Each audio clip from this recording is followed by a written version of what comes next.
আসসালামু আলাইকুম। আজকে আপনাদের দেখাবো শীতের মজাদার ফুলকপির চপ। এজন্য আমি প্রথমে একটি বড় ফুলকপি নিয়েছি। ফুলকপিটা কেটে নিয়েছি আমি। এখন প্যানে পানি দিয়ে তার মধ্যে লবণ দিয়ে দিয়েছি। এখন আমি কেটে রাখা ফুলকপিগুলো এই প্যানের মধ্যে দিয়ে দেব। পানিটা ফুটে উঠলে দিবেন, তাহলে মানে ফুলকপিগুলো নরম হয়ে যাবে না, শক্ত থাকবে। আর বেশিক্ষণ সিদ্ধ করা যাবে না, 2 থেকে 3 মিনিট গরম পানির মধ্যে রেখে নামিয়ে ফেলতে হবে পানি থেকে। আমি 2 থেকে 3 মিনিট গরম পানিতে রেখেছি, ফুটন্ত গরম পানিতে রেখে এখন দেখুন এটা পানি থেকে তুলে নিচ্ছি।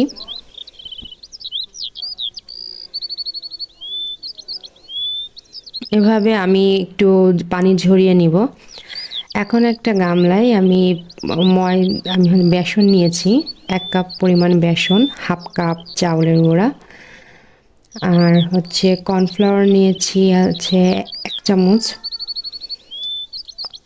বেকিং পাউডার নিয়েছি, আর আমি মরিচের গুঁড়া এবং লবণ ইউজ করেছি, এটা স্কিপ হয়ে গিয়েছে। এখন আমি অল্প অল্প পানি দিয়ে ব্যাটারটা গুলিয়ে নিব। একবারে মানে বেশি পানি দেওয়া যাবে না, অল্প অল্প করে পানি দিয়ে এভাবে গুলিয়ে নিতে হবে। দেখুন আমার ব্যাটার রেডি। এখন আমি এর মধ্যে সিদ্ধ করে রাখা ফুলকপিগুলো দিয়ে এক এক করে দিয়ে ভেজে তুলে নেব। এভাবে বেসনের মধ্যে কোট করে নিতে হবে।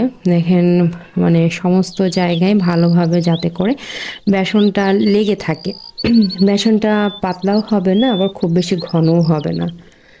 এখন তেল গরম হলে গরম তেলে আমি এক এক করে ফুলকপিগুলো দিয়ে নিচ্ছি।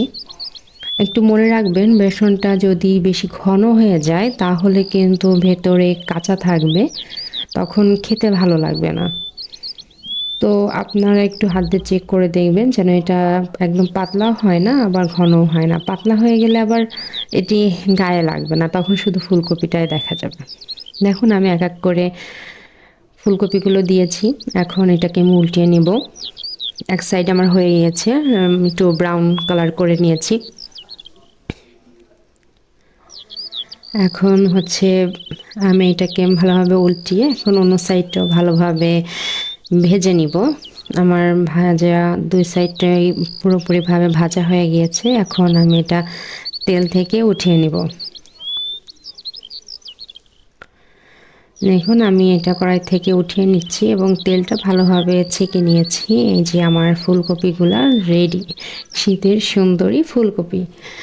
এখন দেখুন এটা অসাধারণ হয়েছে, কালারটাও দারুণ এসেছে এবং এটা খেতেও অনেক অনেক ক্রিস্পি হয়েছিল এবং অনেক মজা হয়েছিল।